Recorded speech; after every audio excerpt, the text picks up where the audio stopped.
Apply ಮಾಡ್ರಿ. ಒಂದು ತಿಳ್ಕೊರಿ, opportunity never Knox. ಪ್ರತಿ ಸಲ ಅವಕಾಶಗಳು ಬಾಗಲು ಬಡಿಯಂಗಿಲ್ಲ. ಬಾಗಲು ಬಡಿದಾಗ ನೀವೇನು ಮಾಡಬೇಕು, ಅವಕಾಶವನ್ನ ಉಪಯೋಗಿಸ್ಕೊಂಡು ಜೀವನ ರೂಪಿಸ್ಕೋಬೇಕು ಅನ್ನೋದು ತಿಳಿದುಕೊಳ್ಬೇಕು. ಮತ್ತು ನಾನು ನಿಮ್ಗೆ ಇವಾಗಲೇ ಏನು ಹೇಳಿನಪ್ಪ ಅಂದ್ರೆ, ಒಂದು ಸಲ ಥೊರೋಗಿ ಕಾಮನ್ ಸಬ್ಜೆಕ್ಟ್ ಓದಿದ್ರೆ ಎಲ್ಲ ಎಕ್ಸಾಮಿಗೂ ನಿಮ್ಗೆ ಹೆಲ್ಪ್ ಆಗುತ್ತೆ ಅಂತ ಹೇಳಿ. ಇವಾಗ ನೋಡ್ರಿ, ಡಿಸೆಂಬರ್ 1ರಿಂದ ಡಿಸೆಂಬರ್ 31ರವರೆಗೆ SSC GD ಕಾಲ್ಫಾರ್ಮ್ ಇದೆಯಲ್ಲ, ಅಪ್ಲಿಕೇಶನ್ ಹಾಕೋ ಡೇಟ್ ಇದೆ. ಇನ್ನೂ ನಮ್ಮ ಹತ್ರ 6 ದಿನಗಳ ಅವಕಾಶ ಇದೆ. ನೀವೇನು ಮಾಡಿರಿ, ಅಪ್ಲಿಕೇಶನ್ ಹಾಕ್ರಿ. ಯಾಕಂದ್ರೆ ಅಲ್ಲಿ ಕೂಡ 25,487 ಪೋಸ್ಟ್ಗಳು ಕರೆದಿದ್ದಾರೆ. ಅಲ್ಲಿ ಕೂಡ ಕ್ವಾಲಿಫಿಕೇಶನ್ ಏನು SSLC ಇದೆ ಮತ್ತು SSLC ಮಟ್ಟಿನ ಕ್ವಶನ್ಗಳ ಕೇಳ್ತಾರೆ.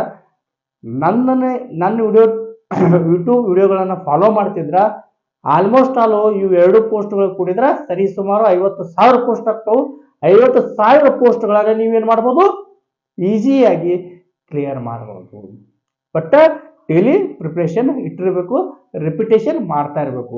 ಇಲ್ಲಾಂದ್ರೆ ಏನಾಗುತ್ತಾ, ನೀವು ಟಚ್ ಇಂತ್ರ ದೂರ ಹೋಗ್ಬಿಟ್ರೆ ಹತ್ರ ಎಕ್ಸಾಮ್ನಲ್ಲಿ ಕಾನ್ಸಂಟ್ರೇಟ್ ಮಾಡಿ ರೈಟ್ ಆನ್ಸರು ಟಿಕ್ ಮಾಡೋಕೆ ಆಗಂಗಿಲ್ಲ. ಓಕೆ, ಹಾಗಾಗಿ ಈಗ ಏನು ಮಾಡ್ರಿ, ಇವತ್ತ ನಾನು ನಿಮ್ಗೆ R R B railway recruitment ಮಾಡಿದವರು ಪೋಸ್ಟ್ಗಳನ್ನು ಯಾವ ಥರ ಕರೆದಿದ್ದಾರೆ ಅಂತ ತಿಳಿಸ್ಕೊಡ್ತೀನಿ. ಓಕೆ, ಇದನ್ನೇನಂತಾರೆ, ಸೆಂಟ್ರಲ್ ಎಂಪ್ಲಾಯ್ಮೆಂಟ್ ನ್ಯೂಸ್ ಅಂತ ಹೇಳಿ ಕರೀತಾರೆ. ಸೆಂಟ್ರಲ್ ಎಂಪ್ಲಾಯ್ಮೆಂಟ್ ನ್ಯೂಸಲ್ಲಿ ಒಂದು ನೋಟಿಫಿಕೇಶನ್ ಕೊಡ್ತಾರೆ.